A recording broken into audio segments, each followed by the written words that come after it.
Hi, Rick. Hello, everybody! We just had the pleasure to hear Nancy Cartwright. Welcome to day And 2 in that of Simpson Emerald City spirit, Comic-Con how was your recent 2014? experience for the voiceover commentary?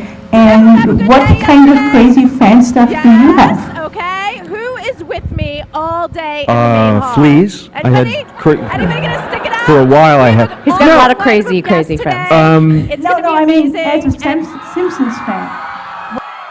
Well, looky there! The first one came right on out! Please welcome Stephen Amell! He needs no intro, really, really. Please have a seat. How are you, Stephen? I'm great. How are you? How are you guys? Good. They are ready to go, yeah. So, welcome. Thank you. Oh my gosh. I know. This isn't your first convention. No. This is not my first convention. This is my first. It's I your think first this might Seattle. Be it's my first time in Seattle. Nice! Yeah. I've driven through here twice, and I've marveled at the beauty of the city, and I have proof. I definitely rooted for the Seahawks in the Super Bowl. Nice! It's totally true, but I've never been here. Never been. Welcome. I love Seattle, and one of the fun things about Seattle is there's a lot of speakeasies. So I don't know if you're going out tonight, More but of a steak tonight. Yeah. Yeah. Nice. So I'm sure everyone has a ton of questions for Stephen. You can go ahead and line up at the mics. We'll get to you guys in a few minutes, and we'll get to as many as we can. But let's talk about your life for a minute here. You Okay. Should I lie down or? you can if you want. Do you feel that that's this type of session? Do you need some I counseling? certainly hope not. You have a beautiful wife. You have a young baby. Yep. You are the star of a show, and yet you find time to engage with your fans. You live tweet your episodes. You're on your Facebook. You're on your Twitter. I mean, how do you do it all? What's the secret? Well, it's the easiest part of my job, I find. Being on set, once I have my lines memorized, I like to distract myself. I don't want to read like a crime novel or something like that. I scroll through Facebook and I look at Twitter, and you'd think that as I got more friends on Facebook and people following me on Twitter, that it would become more difficult to sort of to weed out the noise and really get to the important messages. Right. But as a matter of fact, it's become easier, because when people tell good stories, people share interesting anecdotes, people support good causes, the page, my Facebook page in particular, has become so communal that those things bubble to the top. And I really get a chance to respond and interact, and I love it. It's a really important and enjoyable part of the job. Absolutely. I mean, it's amazing, and it's amazing for these guys, right? So you get to. So we'll jump back and forth a little bit, but let's start off with the first question over here. Hey. Really quick, I just wanted to say, my mom went through breast cancer and radiation treatments, and every Wednesday we'd come home and watch your show, so That's great, it's man. been an awesome thing. That's great. I just want to know, what's been one of your favorite episodes that you've done? I really loved episode 16 in our first season. It was the spoiler alert. It was the episode where Tommy found out, and there was a couple really intimate, personal scenes at the beginning and the end of the episode that dealt with our friendship, and I loved that episode. I was a huge fan of both Barry Allen episodes this year, episode 8 and 9. And I can't explain why, but episode 20 of this season will always be a very, I'll never forget that episode. And then just my other one, who's the favorite, who's one of your favorite actors that you've worked with on the show? Oh boy. That's always a tough one. It's a tough one. Top 3. Top 3? That's even worse, Yeah. man. Because then the co-star's like, hey, you had 3 choices. And you still didn't. I will say, I haven't done enough work with John Barrowman yet. Awesome. Thank you very much. You're welcome. Thank you. Great questions. Let's go over here. Hi, I just wanted to say love Arrow, one of the best shows on television. Look forward to it every Wednesday. Thank you. My question isn't about Arrow specifically. We've all seen really terrible movies and TV shows. And when I watch them, I often wonder, do the actors at the time know that that line is really bad? Oh, man. Or do they just think it's a good line at the time and it's only in retrospect? And I was wondering if you'd ever been in a situation where you had a line or something that the writers had you doing that you just really didn't think was good, and if so, how did you deal with it? Well, when it comes to Arrow, I usually read a studio draft. So that's two steps before the production draft of the script. It goes studio, network, production. And after I read the studio, I have a conversation with one of our executive producers, and we talk about specific stuff, whether it be dialogue or story points, stage direction, stuff like that. And that's been my experience on Arrow.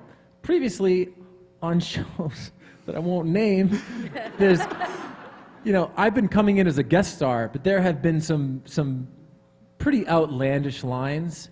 And in my experience, you just need to wrap your arms around those lines and make sweet, gentle love to them.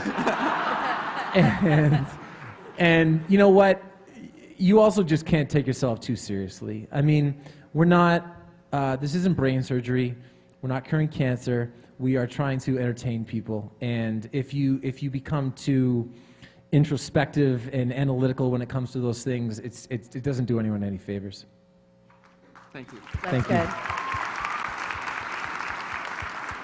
Let me ask you about Oliver for a second. You were almost like 4 characters in one, like the spoiled rich kid before, and then stranded, and then, the playboy after. So what was your process when you first approached the character in the script? How did you develop him? Well, when we had the pilot, everything, one of the things about a pilot is everything is there. You want it to be an episode that you can tell the story, but make people want to watch 150 more episodes.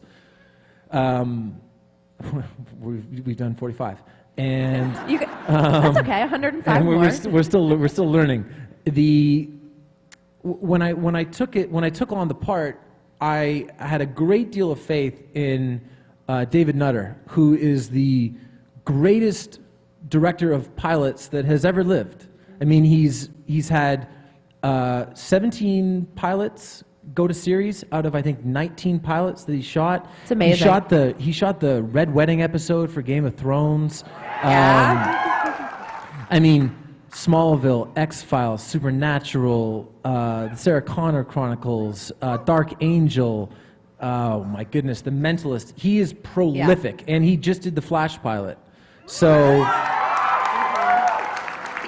when you are dealing with someone who is absolutely, unequivocally the very best at what they do, you just shut up and listen to them. Yeah. You follow That was along. my process. Shut up and listen. It's a good answer. I like Thank it. you. Let's go over here. Nice shirt. Thank you. What I'd like to know is, how can you see around that hood? I mean, peripheral vision. And second place, what keeps it in place when you're in a fight? They glue it on? It's a good question. Good technical It's question. a really good question. I do lose a little bit of peripheral vision, not as much as Manu Bennett loses when he puts on the eye patch. He banged his head really hard in the episode that actually airs this Wednesday when he's getting in a limo, right? So when he's all cool getting in the limo, just know that he almost knocked himself unconscious on one take.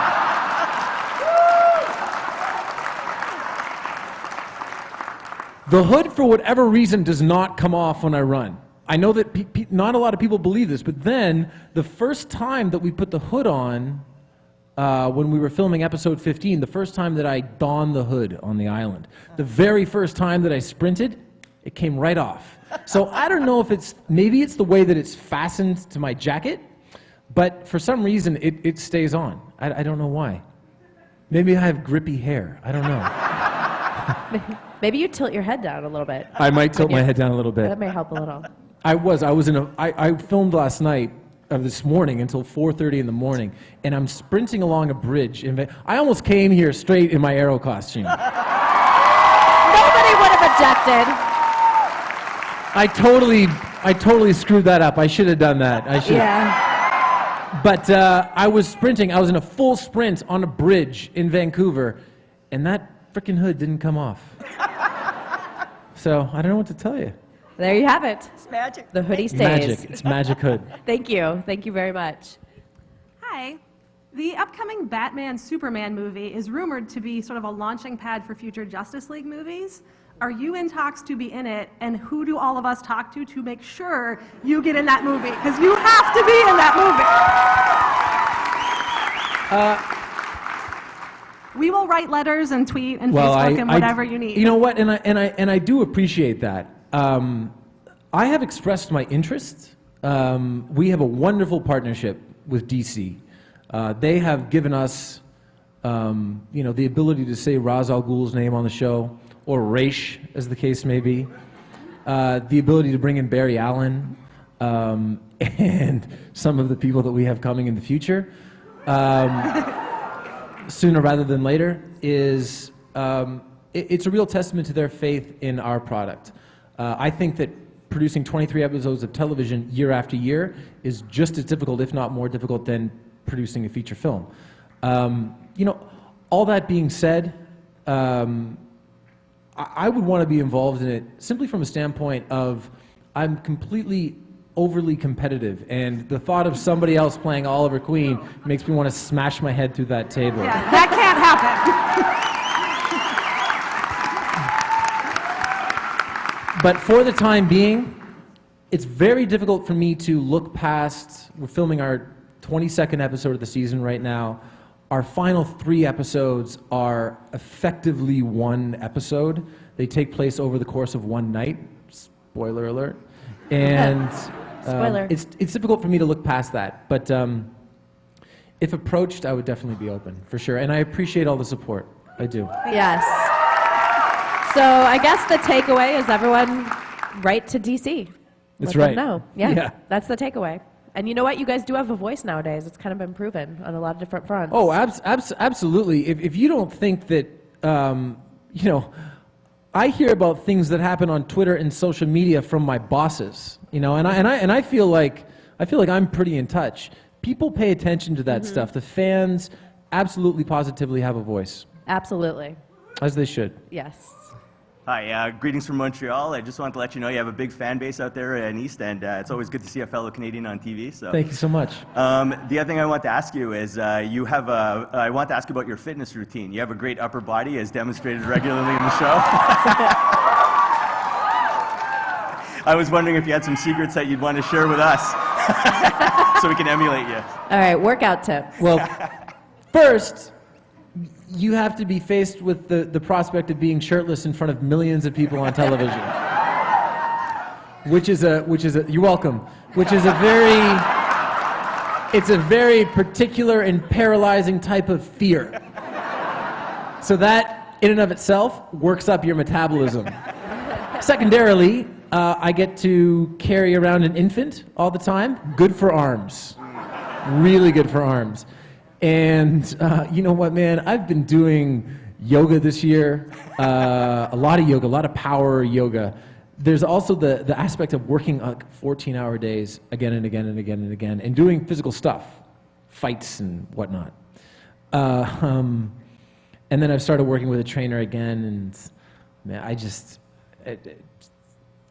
try my best. I just try my best. I got myself in too good shape for the pilot, though, and I couldn't keep it up. You know what I mean? I had 6 weeks to prepare, and we had 4 weeks to shoot the pilot, and I've never been able to reach that level again. Thank you. This is a question from Twitter. Okay. At Jackie says, what kind of archery training did you receive before the show, and how would you rate your skills now? I'd rate my form very high. Okay. I'm very proud of my form. You never get to shoot an arrow. Sorry to pull the curtain a little bit too far back, maybe, but there is no safe way to shoot an arrow on a set. That's it true. doesn't exist. You're either Guns, shooting it- super safe. You can shoot blanks. You can add in a muzzle flash in post production. Arrows, not so much. I mean, we have bows where the arrow is fastened, and then a lot of time I'm reaching back, I'm grabbing nothing, I'm knocking nothing, I'm pulling back nothing, and I'm releasing nothing, which puts your form at a premium, which is why it was the first thing that I mentioned. Patricia Gonsalves is our archery coach. If there is a bow on set, she is there. Doesn't matter who's using it. It's not just for me. And when I got to Vancouver, I was exhausted. I flew up that morning and I had costume fittings and wig fittings and weird tattoos, scar stuff. And then I wanted to go home. I was so tired. And she sat me down and I'm like, okay, well, this is fun. We're going to do archery. And she showed me a 45-minute video of all of the ways it has been done wrong in film and television. Oh. The pressure. And she said, you will not do that. Not on her watch. And I swear to God, it'll be 5 o'clock in the morning and I will be exhausted and, the director will be trying to talk to me about something and all I'll hear is, Stephen, get your elbow up! But I appreciate it. That's awesome. Sort of. Let's go over here. Hi, I saw the little, short, for lack of a better word, you did about Bat Kid, and I thought that was a really neat thing, and I'd just like to hear more about, what was the story behind that and what inspired that? Well, everybody knows the Bat Kid story, right? San Francisco, essentially, for anyone that doesn't, little boy with the Make-A-Wish Foundation, they essentially shut down San Francisco and let him be Batman for a day. And, this was something that, it took off on social media. And I started getting calls at 1 o'clock that day. Are you in the Arrow suit? Can you shoot something for Bat Kid? Can we do something?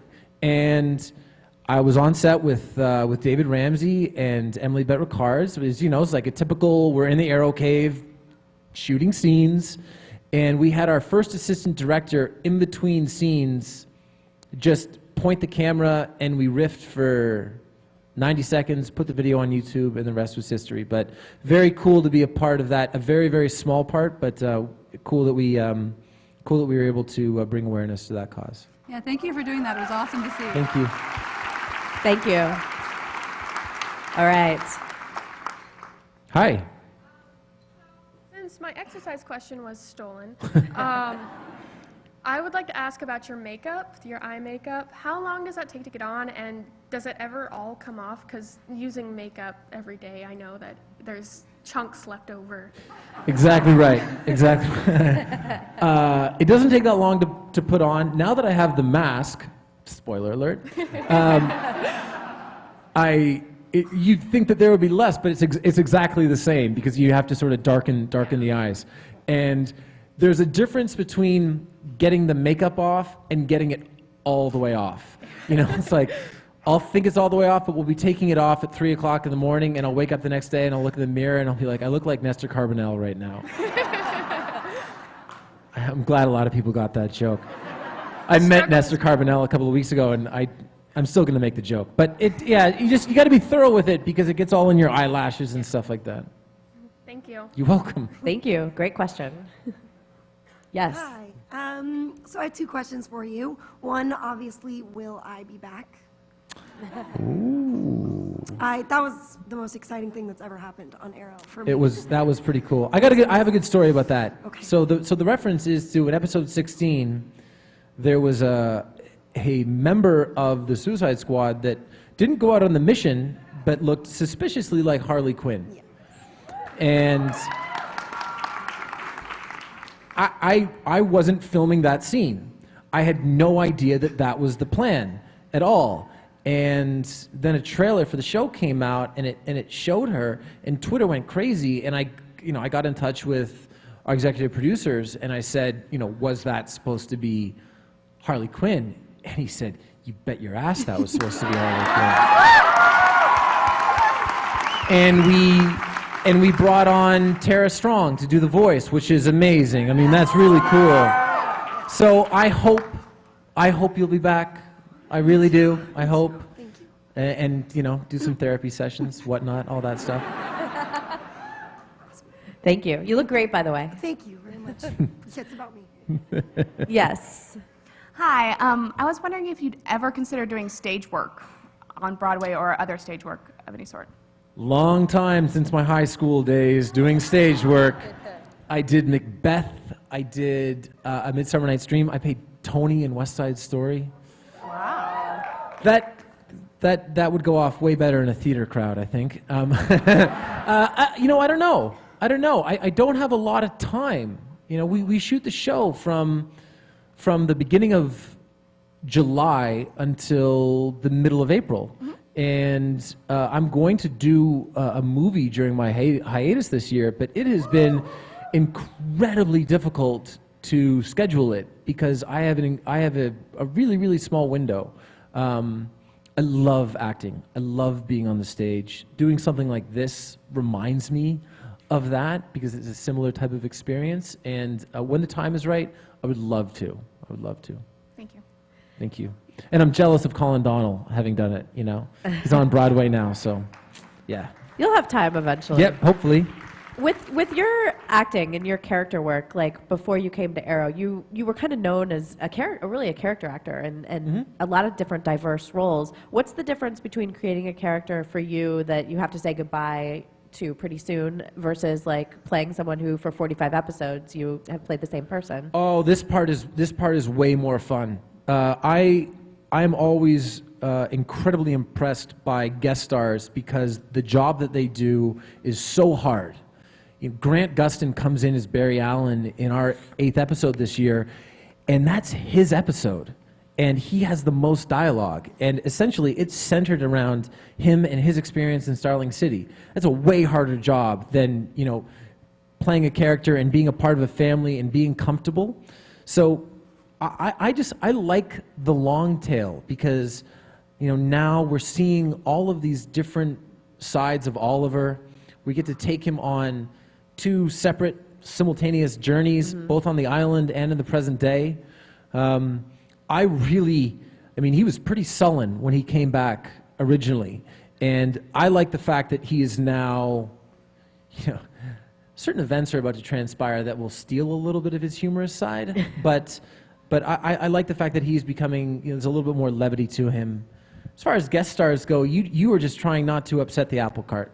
You're just trying to go in there and keep your head down and do what you're told and say a good job and do a good job by saying your words properly. And yeah, I like being able to take a character on a journey like this. Yeah. Yes. Mr. Allen, how are you? First of all, I love the hat. Thank you. My question, obviously, is about Flash. When he did come in, I read online that the show has a specific no power rule. But my question is, since you saw Barry Allen get his power, would they bring him back? And would they use his power in the show? Would they break that rule? Well, when I sat down with the executive producers after the first season, they said, okay, so you know about that no power rule? Yeah, we're not going to stick with that anymore. Right? So, I just saw Batman out there. That's pretty cool. Hey, Batman. Hey, nice. Nice to make your acquaintance. Barry getting struck by lightning and seeing little, red thingamajigs, whatever you call those, zip up his head, whatever. That allows us to introduce Mirakuru, right? And that allows us to believe that superhuman soldiers are a part of our repertoire. And I like that because I like not having superpowers. I think that's a really interesting. I think it's a really interesting place when you are playing a superhero because my favorite thing to do on the show is get my ass kicked. I love when that happens because it creates a real sense of peril, a real sense of danger.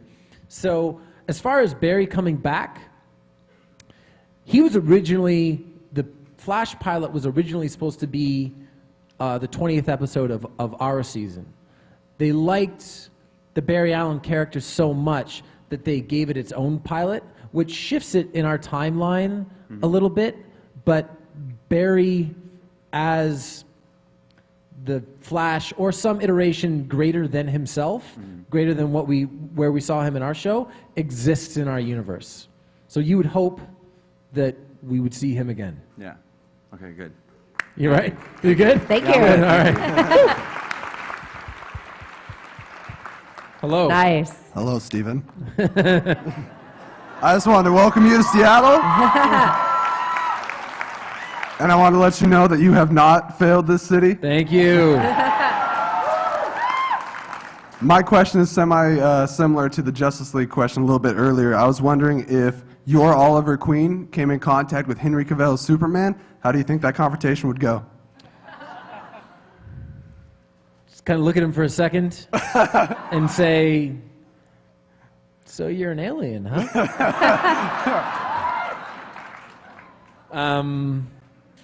That'd be pretty cool. That'd be pretty cool. I mean, Superman, I grew up on Superman. You know, I saw Superman 3, Superman 4 in the theaters. I remember being absolutely crushed by Superman Returns. Sorry. You know, I love Superman, and any chance to play with that character would be amazing. And I thought that he did a really good job. I thought that was a pretty cool movie, and you know, my hopes are high for Batman versus Superman. Man of Steel, 9 out of 10. What do you think? Not what, 9 out of 10? For Man of Steel, yeah. 9 out of 10? Mm-hmm. It's good. 9 out of 10 is good. I'll take that. Okay, I give it an 8. Okay. Give it an 8. Awesome. But I would have given Batman Begins an 8, and I would have given The Dark Knight a 10. So. Fair enough. All right. Woo! Good costume, man. Well done. Thank you. Yeah, you look great. I stole it from your wardrobe. Yes. Hi. I'm a little bit nervous.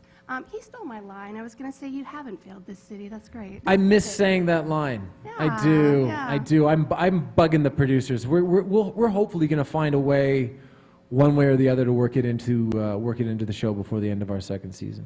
Perfect. It's a good line. I was going to say, so you're filming in Vancouver and sometimes on the island.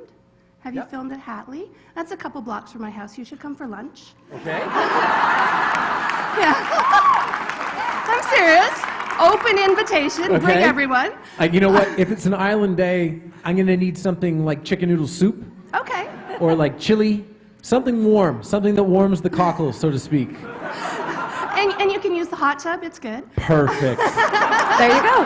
That's good. All right. What's your favorite part of filming in Vancouver? Despite the rain, do you get a chance to enjoy the city? Well, I mean, you know, my favorite part is the crews in Vancouver are really lovely, and we were lucky enough to inherit a lot of the crew from Smallville, and you know, these were guys that some of them worked 7, 8, 9, 10 years on Smallville, and like Glenn Winter, who directs 3 episodes for us this year, is going to direct a bunch next year, and I think has done some of our seminal episodes. You know, he started shooting second unit inserts on season 1 of Smallville, and so we inherited just a totally well-oiled machine of a crew, and they're such a pleasure to work with. The second thing about Vancouver, awful weather looks wonderful on screen. Absolutely. Okay? Everybody in Seattle knows what I'm talking about. Okay? Yeah. Rain, dreary, cloudy, looks fantastic. Sucks to film in, looks fantastic. So I can't imagine, you know, because Starling City is, in the DC universe, it's sort of supposed to be Seattle, isn't it?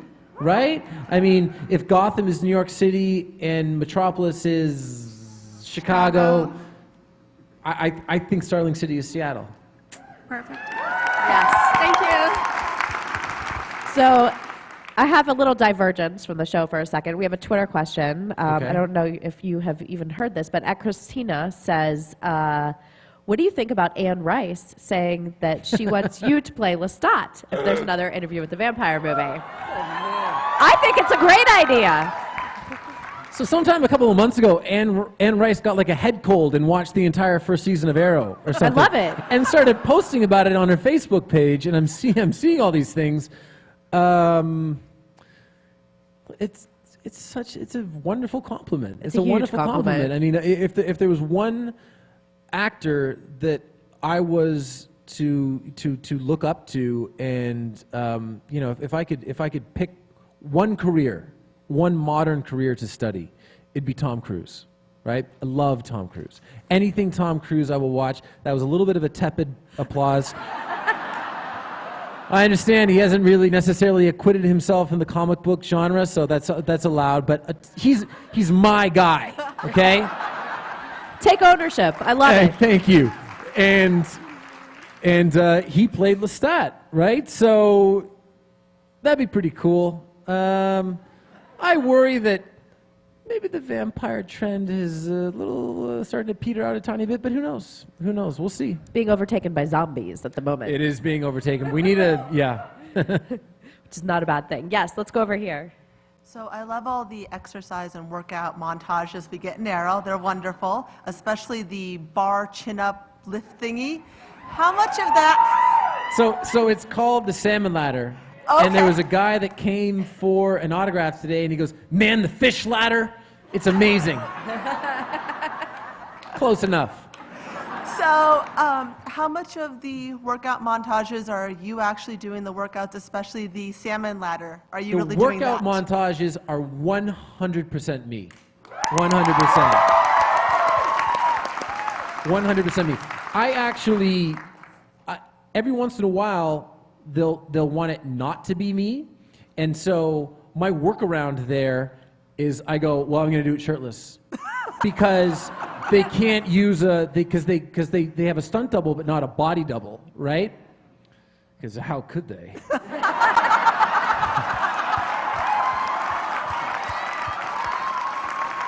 I don't mean that. I swear. But anyway, that's my workaround. So those workout montages they're all me. That's awesome. That's Thank really you. amazing. Thank you. Thank you. Yes. I have a statement and a question. First statement is, I've also been stranded on a desert island. And the second question goes back to the superpowers being in the show. Is there any inkling that Black Canary is actually going to do her bird song versus the machine? I thought the machine was a good compromise, right? Oh, come on. A way to sort of make it happen in the Arrow universe. But as the Arrow universe changes, that would be a pretty cool thing. I mean, I know I learned a lot about Green Arrow once I got the part for obvious reasons, but people love Black Canary. They really love that character, and certainly more than Tom Cruise. And that'd be awesome. There's so much space to move more towards the iconic places of the character. You know what I mean? Like, whether it be Ollie having the goatee, which is the question that I get all the time, or the canary cry existing. As we move more and more into the show, and we get more and more of a license with our fans and with our viewers, I think you'll start to see more of that stuff. All right, thank you. Thank you. So other than shutting up and listening to the pilot director, what was the process like approaching such an iconic character? Did you, I mean, I'm sure you're familiar with the world, but to immerse yourself and to actually bring him to life on screen, what did you do? Well, after the pilot, I read a ton of Green Arrow stuff. I mean, I read, we based, at least the pilot, a large part of it on Green Arrow Year One. And then, I read a lot of Mike Grell's stuff. I read The Longbow Hunters, and I just made sure that if there was anything in the script that looked familiar, or if there was any peculiar name that sounded like a comic book name, that I asked. Right. And that way, you know, you don't want to be too measured and look like you're sort of telegraphing something, but at the same time, you want to know what's out there in the world and what exists in the universe. And but you know, concurrently, you can't do an impersonation of previous iterations of the character.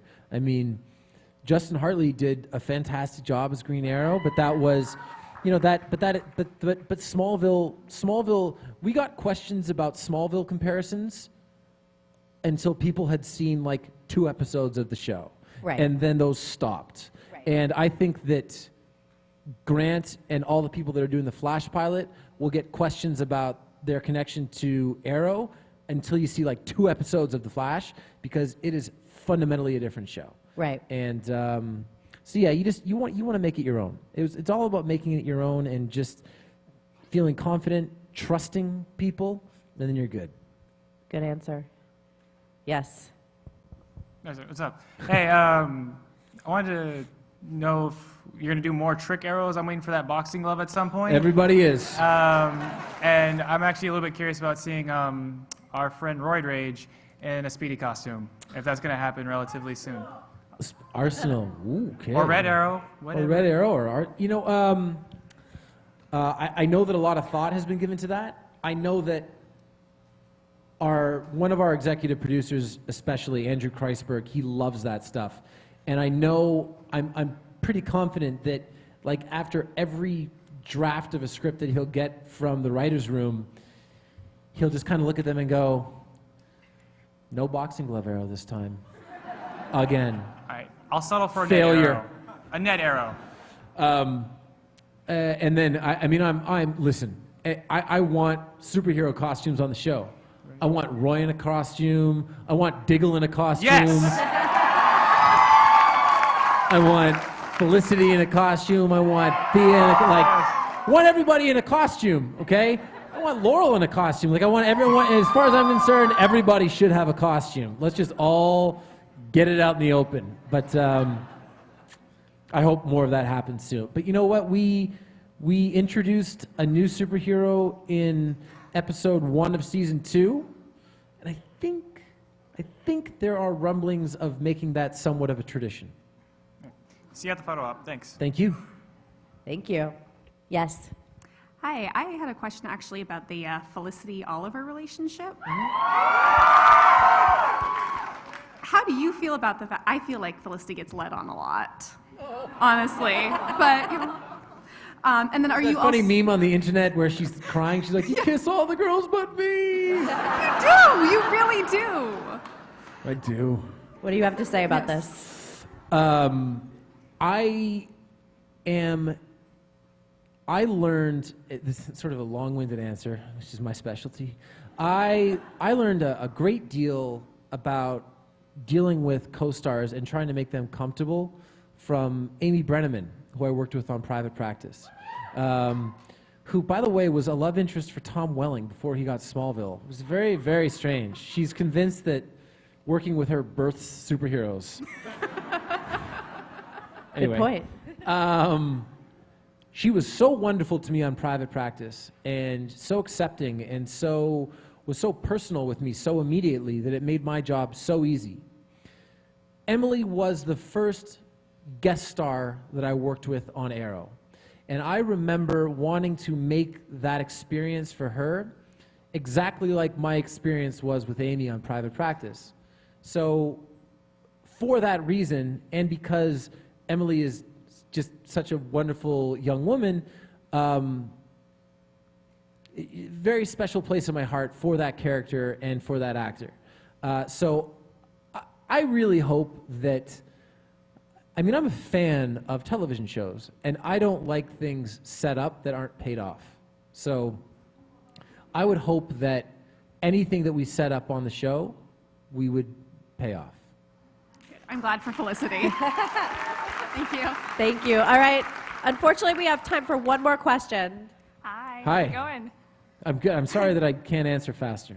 Okay, so I have a quick question then. If you could not be Arrow, but you could be any other superhero, boy or girl, what would you choose? Oh. Why just superheroes? Why not villains? Interesting. Okay, either or both. All right, one other superhero. I'm gonna go with Lobo.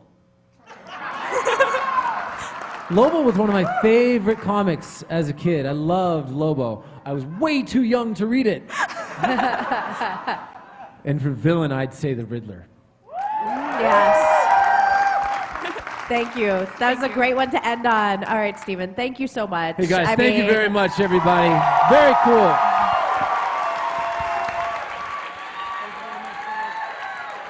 Find Stephen downstairs, and I'll see you guys in a few minutes.